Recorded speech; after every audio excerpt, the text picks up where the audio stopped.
Аз в момента съм на 11 години и уча в художествената гимназия в град Казанлък. Когато бях малък, исках да стана банкер, но и спортист.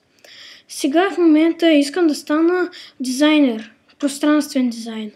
И все някой ден ще стане така, че да се откажа от едното и да продължа да се развивам още повече в другото.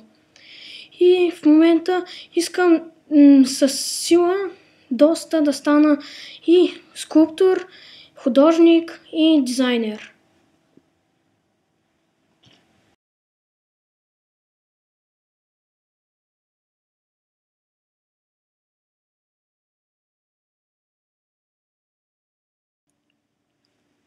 Като малък играех с по-големи батковци и исках техните игри да станат и мои, дори и да ги надмина в някои отношения.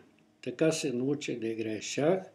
По-късно станах до 15 години първенец в града.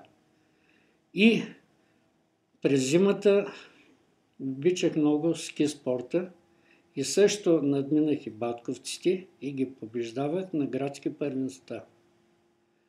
По-късно ми беше хоби колоезденето.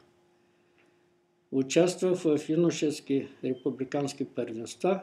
Класирах се в десятката, но това ме удовлетворяваше. И след училище записах университет и там спортните ми мечти прекъснаха и започнах да се занимавам с математика, която ми беше най-приятният предмет и до сега.